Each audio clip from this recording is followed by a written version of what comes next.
Great. Well, first of all, thank everyone for coming. I'm very excited to have this opportunity for a couple of things. First of all, we have a great speaker today and a great presentation. And to get started, wanted to share a couple of things about what we have going on with our human resources programs.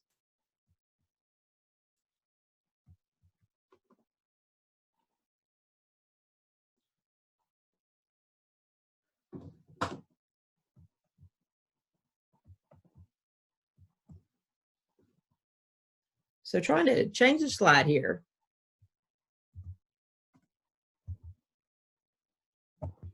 Okay, let me just go ahead and speak to it since I know what the next slide is. And but at any rate, we have recently some things that we have going on is that we are aligned with SHRM, SHRM aligned programs. We have our recertification credits through SHRM, which is a good thing. I also want to recognize our program staff, which is Dr. Katie Theory, who is our program chair, and Leah Westerman, who is on today as well. So I appreciate their support. And at this time, I want to point out that we do have a survey, and it's posted here in the chat session, in the chat box. If you are interested in getting the SHRM credits, we'd also like for you to just pull down that link and complete that survey. And at the end of the survey, it's just 60 seconds. And so in question number 5, it will actually have the ID for you to enter in for the SHRM credit.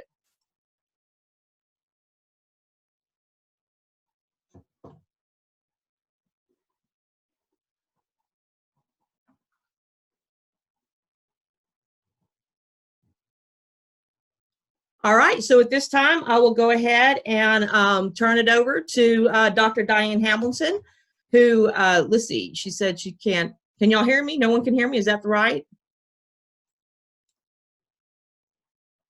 Oh, you can hear me now. Okay, perfect. Sorry about that. I saw the message. So let me just go ahead and introduce Dr. Hamilton. I will say that I went ahead and had an opportunity to take the Curiosity Code Index. It was a great assessment. I learned a lot about my own curiosity style and what that entails, and I can really see how that particular assessment could be beneficial in organizational development, setting goals, and just basically providing an opportunity for improvement in the HR realm. So I appreciate the opportunity to have been able to take that assessment. Just a little bit about Diane that I have learned in the short time that I've known her is that she has a broad background, lots of management opportunities, everything that ranges from real estate to Fortune 500 organizations to academics. So at this time, I'd like to transition over to Dr. Diane Hamilton.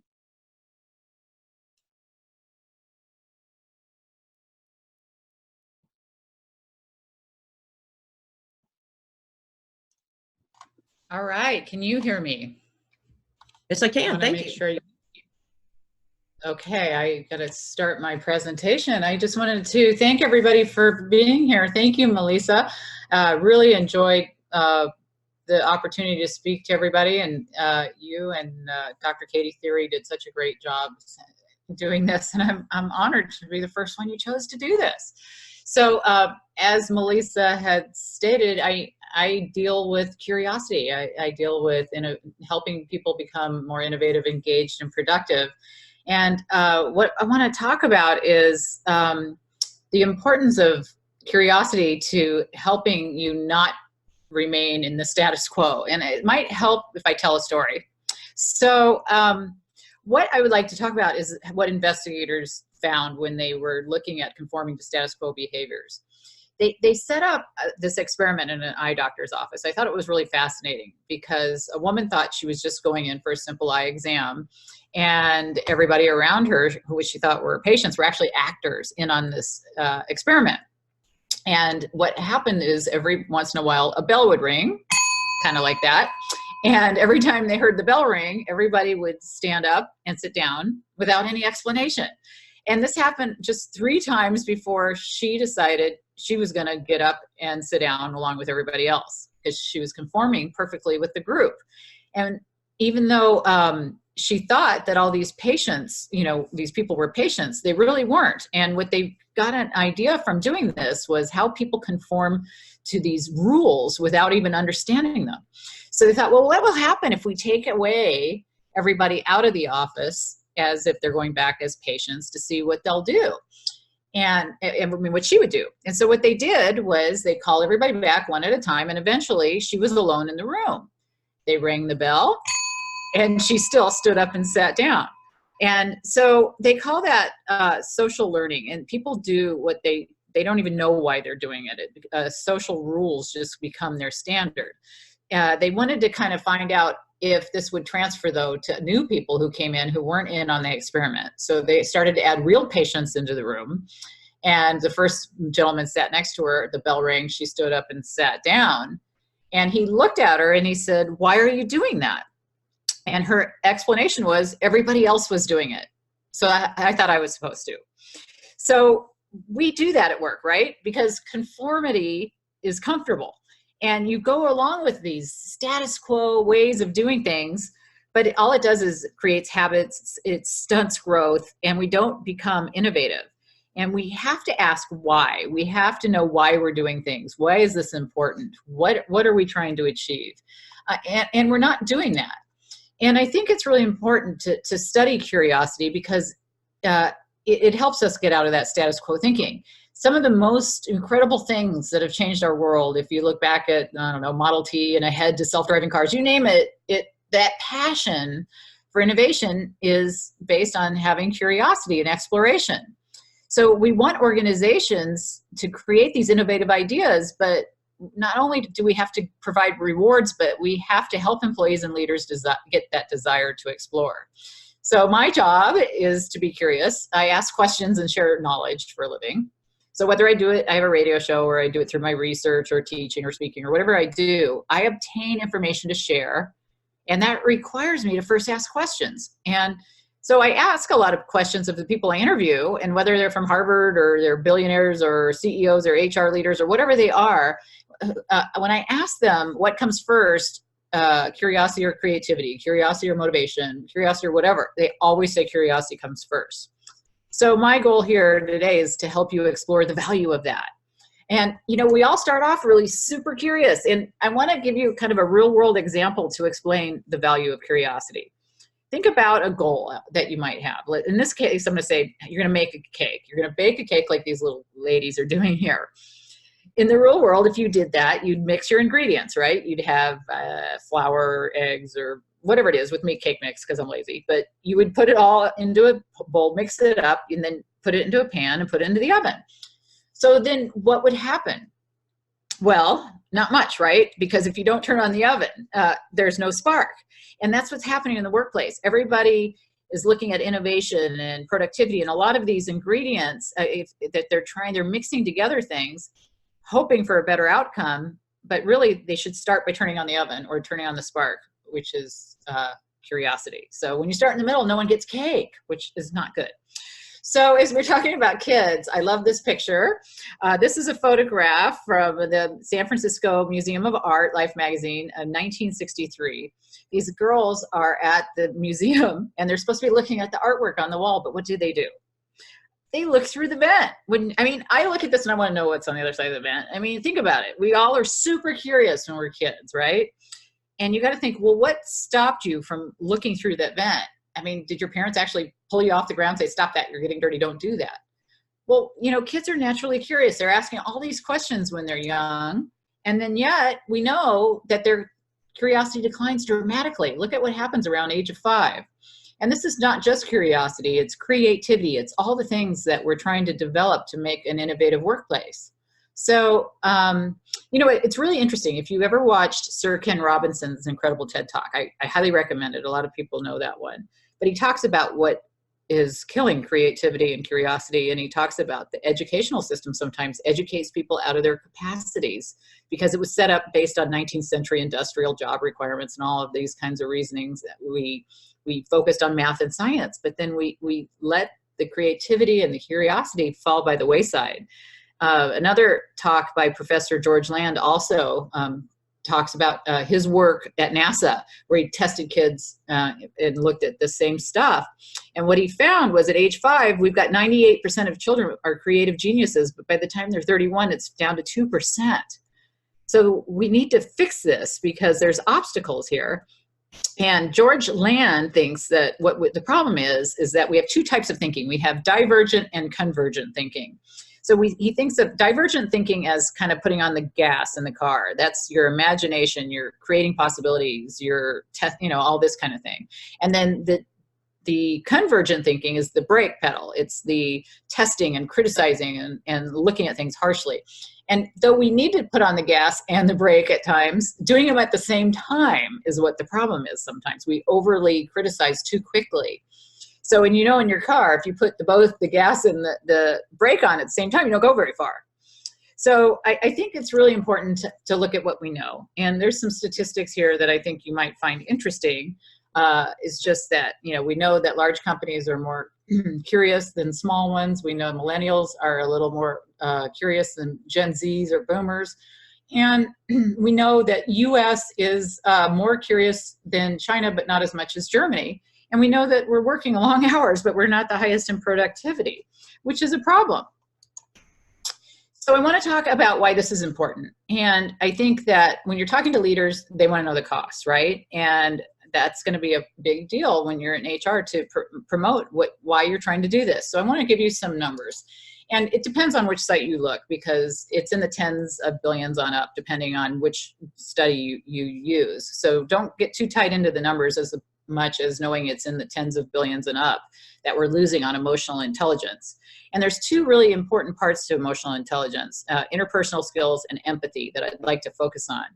And I wrote my dissertation on emotional intelligence. I think it's really an important skill in all areas. But we know that employees think it's important too. 96% of employees know that empathy is an important way to advance, but we're not really building it in people.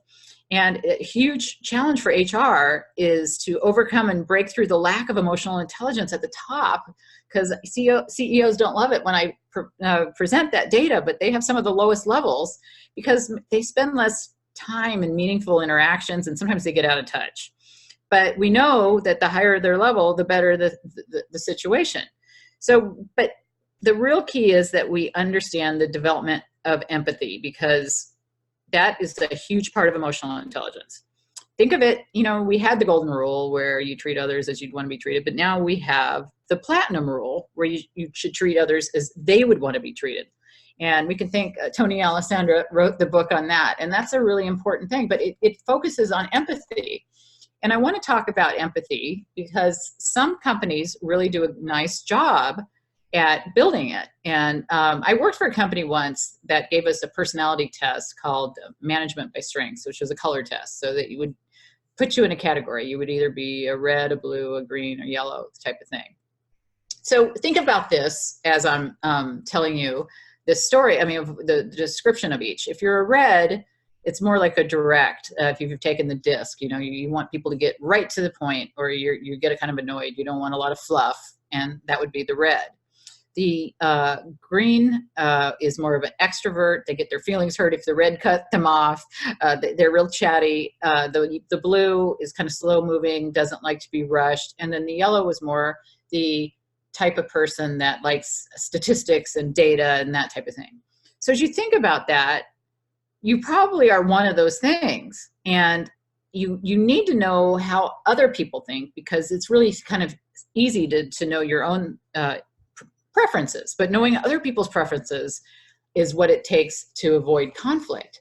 So if you're talking to a red, you want to get to the point. You're talking to a green, you got to let them chat a little bit. You're talking to a yellow, you want to show them some statistics. And if you're talking to a blue, you don't want to slam something on their desk and say, I need this yesterday. So that's really important. But this is all to help us communicate better and to avoid conflict. And communication you hear so much about. And there's everything from tens of billions to hundreds of billions of numbers that you've probably seen. And it's a huge issue because it's not just about asking questions, it's about listening. And sometimes we think we know answers, and so we don't even ask the question, or we really teach it out of people. And that happened to me, actually. I was a pharmaceutical rep. This is my idea of what all doctors look like, by the way. As a pharmaceutical rep, they told us that they were going to be really challenging. They don't have time. They won't talk to you. They won't have any patience with you. So they taught us to really kind of not listen, because we had so much we had to talk about, right? And we had such short amount of time to give information. What they called our sales presentation back then were details, and they expected us to detail 3 products, and we probably had like 5 minutes if we were lucky.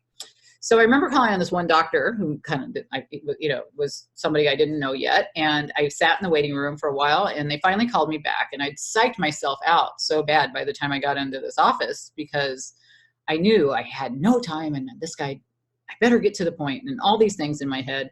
And it was really stunning to me that I actually got through all 3 products. I walked out of that office and I was like so proud of myself, I'm like patting myself on the back going, hey, yeah, that was good. That was good, And so I had to go get my samples for the office, and I walked to the elevator, got into the elevator, and the guy got on at the last second. And because I'm a green extrovert, I can't be quiet. And I can't go 2 floors without talking. So I looked at him and I said, so you work in the building? And he just looked so mortified. He looks at me and he goes, you just detailed me. Okay, so this was that same doctor I had just talked to, gave him all my products. I didn't even look at him. I didn't ask him any questions. I didn't involve his input. I didn't do anything I was supposed to do in this conversation, because it was really just a one-way conversation. And I often wonder, how long would I have gone without realizing how awful that was, unless I had somebody get in the elevator with me and tell me, right? And so it's something that we don't realize. And it's something that, all of this ties into engagement and a lot of the other issues that we're losing so much money. I mean, you've probably seen this figure from Gallup, that we're losing hundreds of billions a year because people are going to work as walking dead. They're not truly engaged in doing what they don't love what they do. They just kind of do it.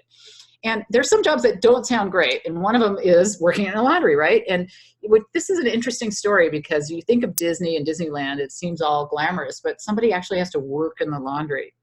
And as glamorous as it sounds to fold sheets and iron, it's not, right? So they were having a ton of turnover, and this was due to lack of engagement. And they thought, well, what if we just ask people, what can we do to make your job better? What can we do to make it better for you here? And they really didn't expect to get that great of feedback from this, because they're thinking, oh, it's going to be something super expensive, something we can't afford to do, something that's ridiculous. But they actually got some really effective, meaningful feedback. Things like, just have an air conditioning vent over my desk, just have the table I work on be able to go up and down, and things like that made their job just so much better for them, that they increased their engagement, and their turnover improved dramatically. So there's things we can do. And we know companies are worried about a lot of these things, like innovation. Think about innovation. We know this guy, what's his name, Pepper here?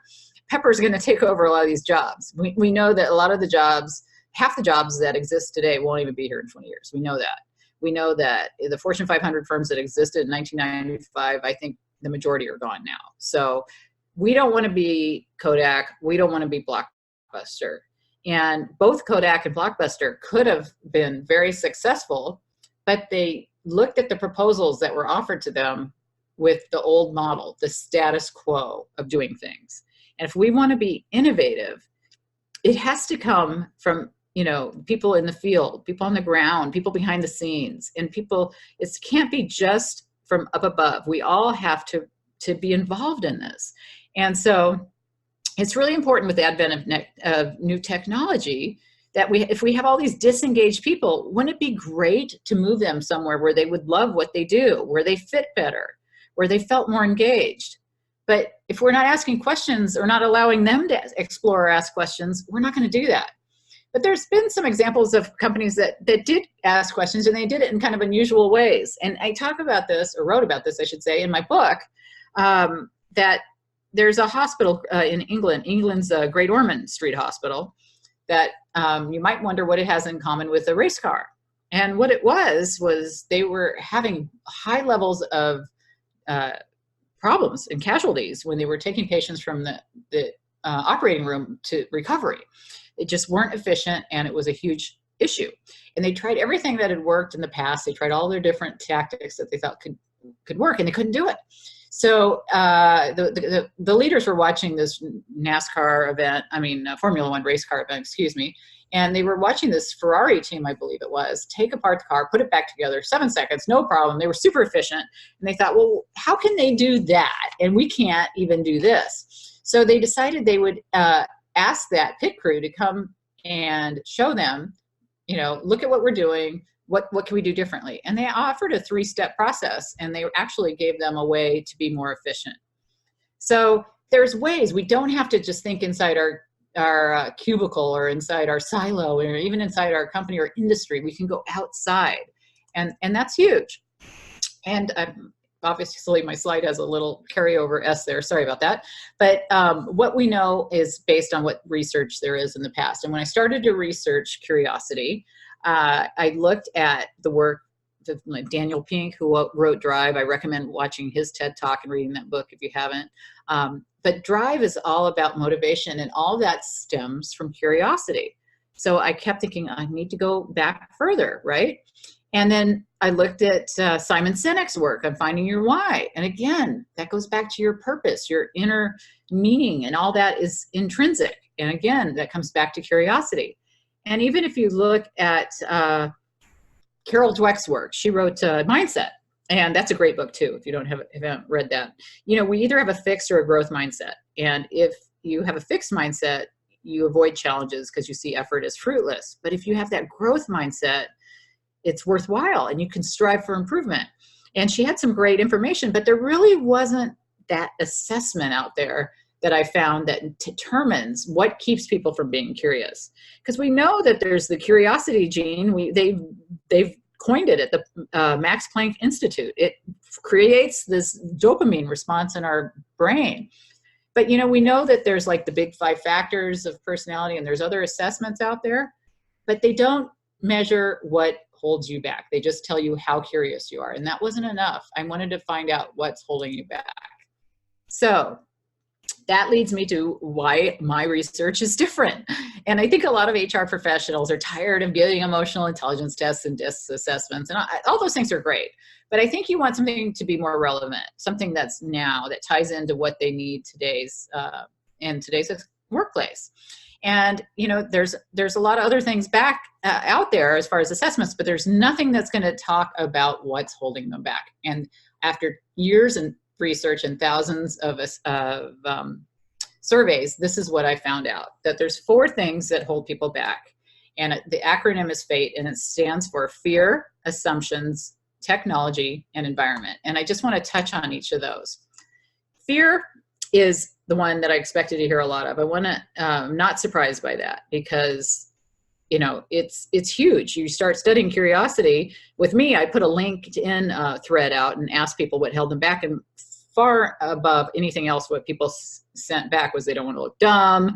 They've been in meetings where they had questions. They felt uncomfortable. We've all been in that meeting, right? Where you want to ask the question, but you feel like an idiot for asking it. So you lean next to Bob and you go, hey, Bob, why don't you ask it? Because it's better Bob looks dumb, right? You don't want to ask it. And I've done it.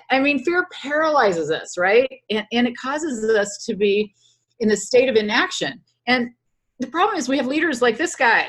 We've all had leaders who will say, don't come to me with problems unless you have solutions. And that sounds really great, right? But then you're not finding out about problems if people aren't qualified to give solutions. So that didn't really work out. I've had leaders that say, I'm going to pretend I didn't hear that when I said I needed help or didn't know about something. What does that do to people? It tells them that you just said something that either stupid or your boss was stupid because they didn't train you, or don't tell me the truth.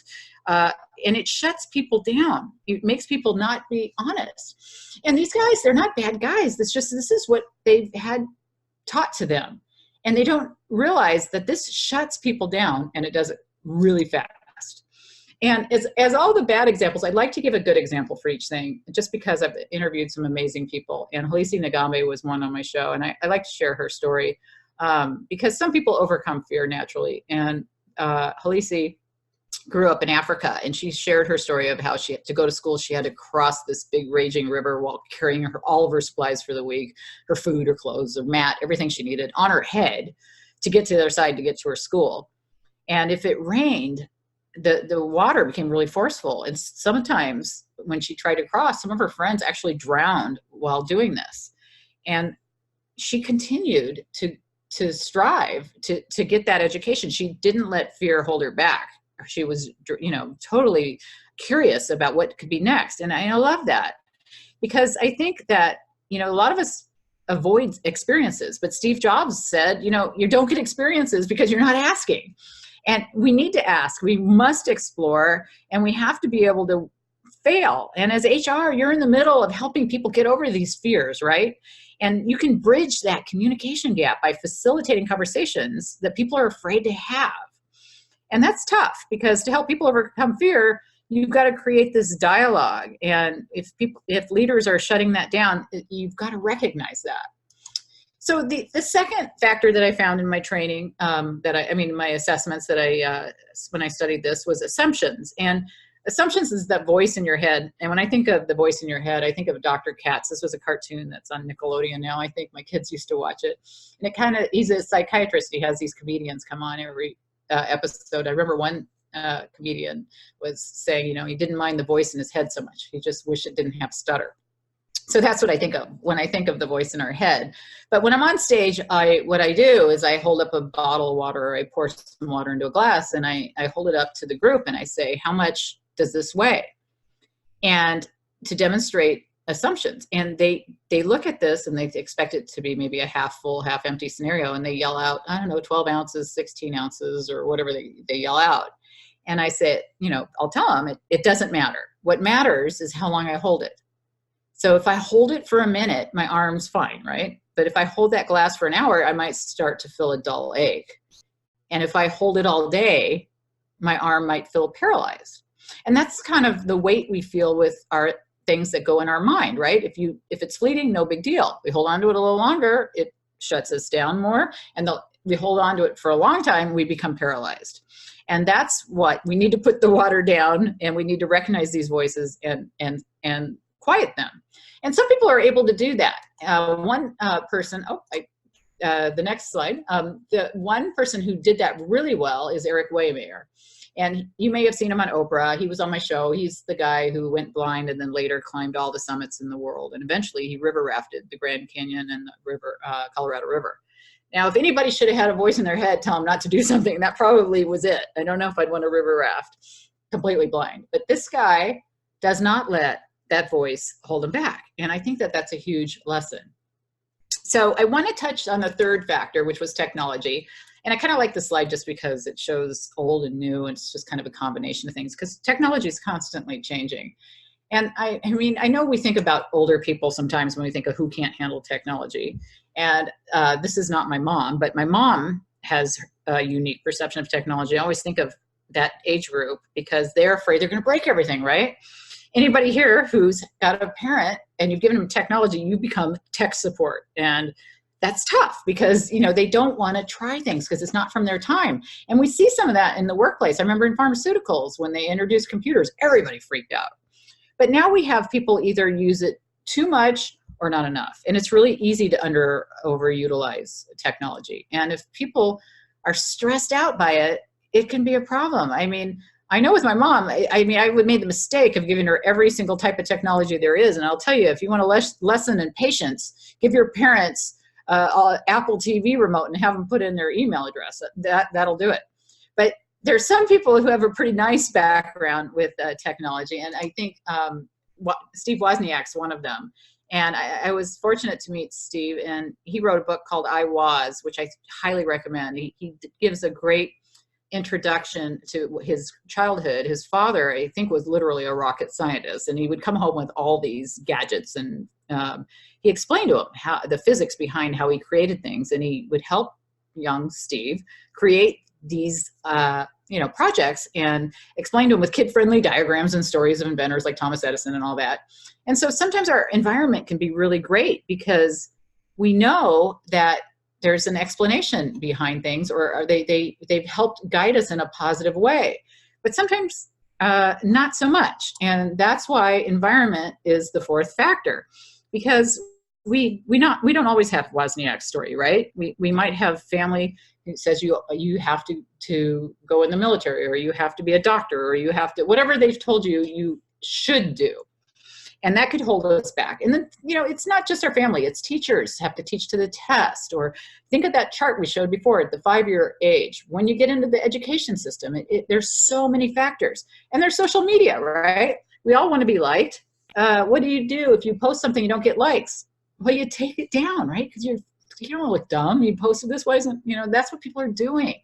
And it ties back into fear sometimes. And I think it's just so challenging sometimes for the workplace and leaders to really take a look at what they're doing to encourage people to not worry about doing the things that everybody agrees with. Because if everybody's agreeing with you, that's not a good sign. That means everybody's going with status quo thinking. That means everybody is standing up and sitting down when the bell rings. And there's some companies that aren't doing that. I was fortunate to interview Xander Lurie, who's the CEO of SurveyMonkey. And he was really one that inspired me because he encourages so much curiosity there. And he asked questions like, how can we make products more productive for our customers? And how can we make the company embrace collaborative culture? And he has these great conversations, sometimes skip level meetings with people so that they can talk about things they don't feel comfortable with their boss. So there's a lot of great ideas from the companies out there. But what I found from all of these companies and all of this research is that these 4 things were pretty evenly dispersed. They're all problems for everybody. We all have fear. We all have that voice in our head. We either under or overutilize technology, and our environments impacted us. So that's what I used in my assessment that I created, which is the Curiosity Code Index. And I want to just give you a little bit of background on that, because I know that if you get into HR and you become certified, we offer SHRM recertification credit and all that type of thing. But the CCI is simple to give. It is like an emotional intelligence test or a DISC or any of the Myers-Briggs type of thing. They get a report back. It kind of gives you levels, your percentages, and a PDF. And I just wanted to give you this, even though I don't want to go into this too deeply because I don't want to spend too much time on it. But you get a report that'll tell you how high or low your levels are. And I think that these are important things to have. And when I do the training, not only do we work in workbooks, we look at the results that everybody has, and we do 2 different types of exercises. And these exercises, the top part of the screen is a personal exercise where we look at the different issues that people have. We set goals, almost like a personal SWOT analysis, where we make them measurable and we create outcomes and potential threats and how to overcome them. And then we spend some time on an overall corporate exercise. So now they've learned how to fix their own level of curiosity. They can work on helping the organization, almost like Disney, from the horse's mouth. We're giving leadership the answers to how they can fix teamwork or critical thinking or innovation or whatever their issues are. And so that's what we do then. And people go through my program and can become certified. I just, in case anybody's interested, that's all something I could ask. You can email me and we can talk about. But when you're in when you're in HR, you have a lot of objections to assessing and different things. But I think if you're talking to leadership about increasing curiosity, that you have to appeal to them on an emotional level. You have to think about just where do you want to be? What can we contribute? What gets people excited? Who are we? How do we get here? Ask a lot of questions, because you've got to make their pain go away. And to do that, you have to find out what they are. And don't be like I was as a pharmaceutical rep. You got to ask some questions. And it's up to you. And what you can do, there's a lot you can do. You can do all the things that we say here, hire curious people, reward exploration, all these things. But I think when you're working with organizations, I think a lot of people ask me the question, what can we do to improve curiosity? And we often mistake thinking that we know how things should be and how things should turn out and what the answers really should be for things. And that kind of reminds me, when I was a doctoral chair, I had students who would create their proposals of what they were going to research, and they would tell me how it was going to end. They already knew their results. And I'm like, no, then they're trying to make it be what they think it should be. And it is what it is. And you have to realize they're afraid of being proven wrong or failing. And, you know, Facebook said, you got to move fast and break things. And if you believe that, you know, you're going to fail, sometimes it holds you back. But at Facebook, they say, if you're not failing, you're not trying hard enough. And so since we've got limited time here, I just want to distill what you can do to improve curiosity in some usable takeaways. I think, you know, explore those 4 areas within yourself. How is fear? How are assumptions? How is under-relying or over-relying on technology? Or how has your environment inhibited you? Come up with an action plan to overcome those issues. And, you know, it's up to leaders. It's up to HR professionals, you know, you got to overcome fate by allowing yourself to be vulnerable. Now, leaders can demonstrate their own curiosity and model that for teams. And you can consider the leader of, think about the Chilean miners, for example.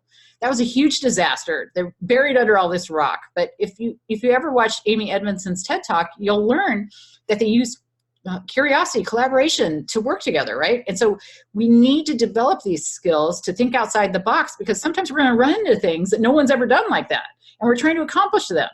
And so we got to think about obtaining ideas from different places and it's assimilating those ideas into a plan. And then, you know, the problem is a lot of people create the plan without getting the input. That can be backward. We need to go back to the feedback first to establish plans. And I think that a lot of people don't do that. I was just at a board meeting last week in San Francisco where they hired me to be on a board to help with the input. But when I got there, they had already created site content, they had a mission and a vision, and then we realized that they were all really not what they wanted. So they had to go back to the starting board because they didn't come to people for help first. So go to people for help. And in any team, everyone has ideas about how to accomplish the goals the best way. And so that doesn't mean that they're going to share those ideas, though. And they probably think their ideas are better than yours. So it might, and it might not be. Their idea might be good. But it's essential to solicit these opinions, even from the most reluctant members, because they have to know you value their input. Even if you don't end up using that input now, it validates the importance that you put on it, and you may need it in something for the future, right? So we have to knock down these barriers, and that's what I do in my training courses. And you can do that on your end for now. Just recognize that you don't know what you don't know. And we can, you know, work on developing curiosity in your current employees, and you can always look for it in the people you hire.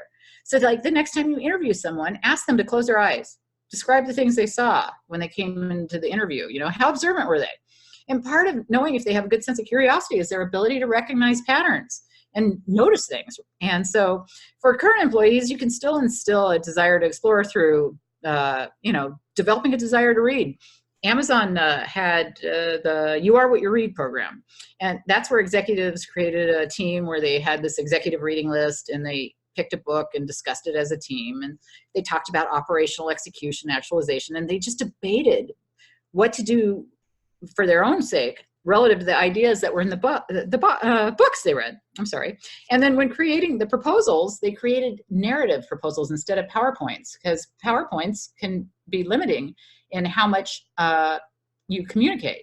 So in HR, you're squeezed into the middle of all this, right? And there's a lot of pressure, but when you challenge the status quo, you got to think, well, you might ruffle some feathers, and that's important to realize that. But curious culture has to start at the top. So they must allow mistakes. They have to have trust and ability to challenge people, and having entrepreneurs within the organization can help, because they can be like innovative champions, and they can persuade others to question things. Sometimes they have to do it by doing it kind of under the radar programs without too many eyes on it, to build that momentum to then become a beacon of insight. Then that can spark curiosity later. But leaders need to recognize that sometimes other people have unique perspectives that can create better outcomes. So think about that, you know, it's critical to avoid the HIPPO problem, the HIPPO, the highest paid person's opinion is not necessarily the right one. So I just think you have an opportunity to break away from status quo thinking and into a world of possibility and unlimited potential. As you leave this today, I want you to think about, what are you going to do when you hear? Are you going to stand up and sit down without knowing why? I hope not. So I just want you to know, if anybody's interested, I offer this at all of my sessions. If you want to see a workbook about what they do in the CCI training courses, you can go to that, developcuriosity.com, to get the free workbook. But please feel free to contact me, ask me questions, and I'm going to answer some of the questions that you have today in the next session. But I'm going to stop sharing now and let Melissa take over the screen so that we can look at the questions.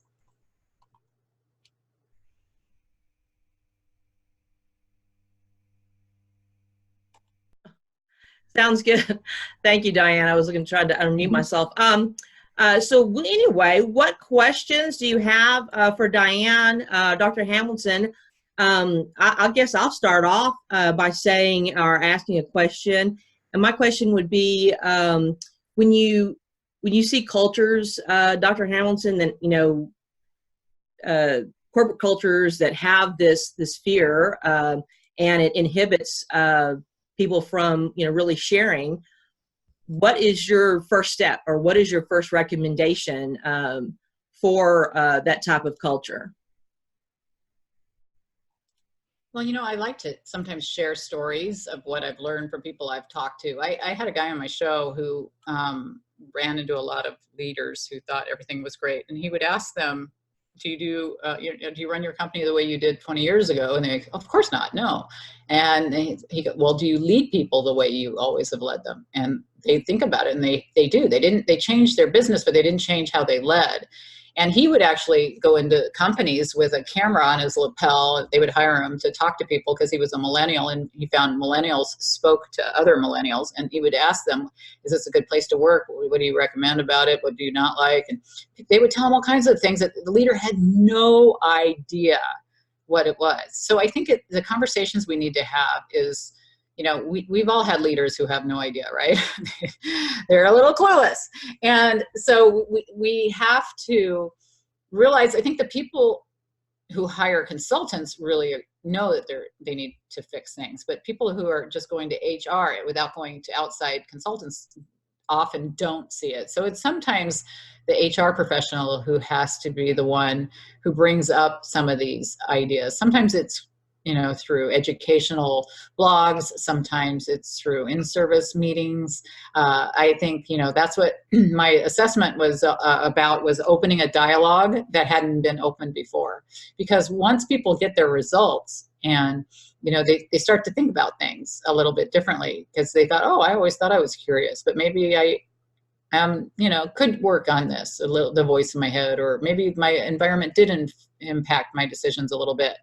So it's something that we really, we need to talk to these guys about, you know, what works, what doesn't. And, you know, each company's so different of who listens and who doesn't. And I've worked for companies where the leader just completely does not care.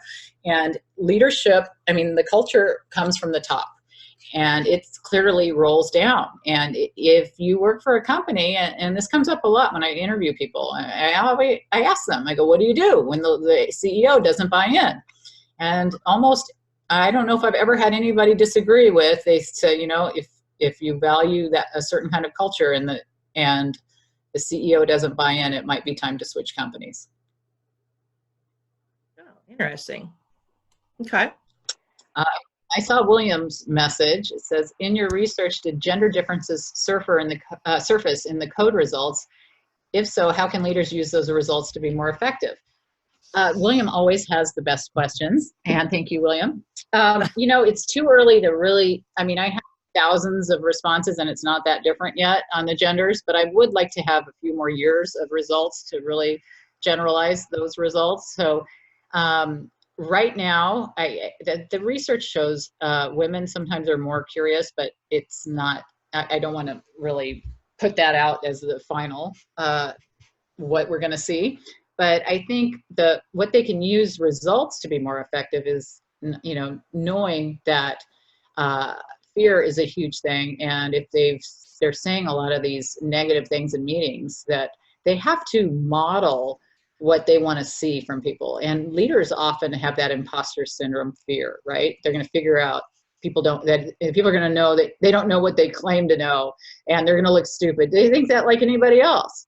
And I talk to a lot of leaders who just are freaked out by that all the time.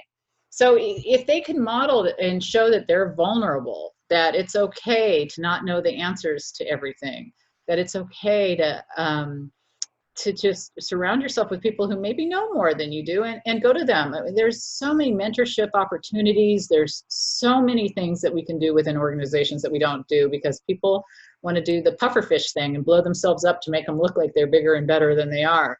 But everybody can't know everything. Steve Jobs didn't know half of what Wozniak knew for, programming, but he was great at promoting, and, everybody's got their thing. But we got to find out what everybody's thing, what they like and what they're really passionate about. And if nobody's asking those questions and nobody's exploring it, and everybody's just expected to be in a meeting and agree with everything. I mean, think of your last meetings. Are you afraid to ask questions? Are you afraid to make comments? Or does everybody just sit quiet because we know that they don't want to hear it? And that's happens in a lot of companies. Thanks, William. I'm glad that was helpful for you. There's so many things that HR has to deal with, and I know it's just one more thing to deal with curiosity. And some people say, there's one more assessment, one more thing. Even if you don't give the assessment, I think that this is something that you really need to focus on. It got so much attention from some of the top leadership people in the world because of the fact that there's nothing like that. Nobody's talking about how to open up this conversation, this dialogue of what's holding people back. Everybody agrees curiosity is important, but nobody was looking at how to fix it or why it was going away. And that's what I think is a great conversation to have. You might even, discuss it in your classes and ask your family members and find out, because I think that family and friends and educators, all of that is a part of that environment of what is impacting us. And if you don't address it, you could be missing out on an opportunity to do something amazing in your life, a job you'd like better, maybe advancements that you'd never thought possible. And it's all about opening up that conversation, and all that helps with improved communication. And we all learn empathy, and all the things we're talking about, it all ties back.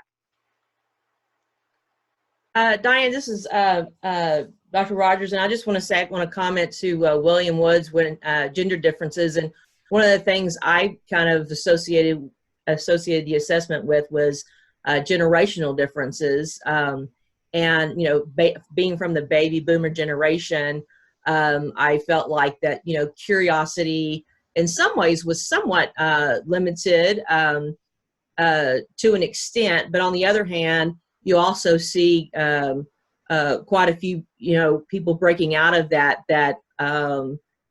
for, lack of a better word, maybe were rebellious and ended up using their stand. And those seem to be some of those folks in that generation, let's just say the 70s and that sort of thing, early 80s, that chose to explore their curiosity more and, ended up doing real well when you think of some of the businesses that are around today, musicians and that sort of thing. So I kind of associated the index assessment with the generations. So I thought that was interesting.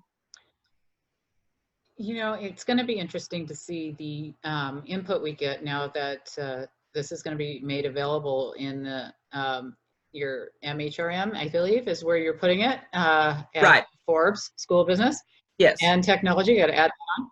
And I think that it's really important to know that we're offering this to students in the future, because I think that we could get some great data for, to get back to you, William, and others who are interested. What are we seeing?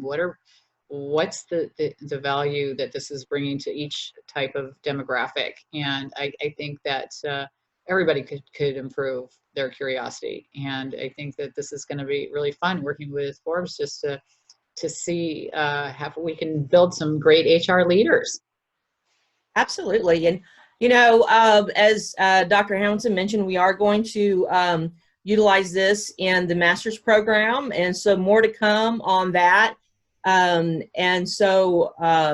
If there's no other questions, I just want to take a moment to thank you for joining the presentation today. We are recording it, and we would appreciate your feedback on the survey, or any other way that you would like to provide us feedback is perfectly fine too. I have an email there, hrm@ashford.edu, and Diane has her information out as well. So with that, we will close the session, and I think we may have one coming up right behind this one. You're welcome to stay for the next one if you'd like. But again, thank y'all very much for your attendance.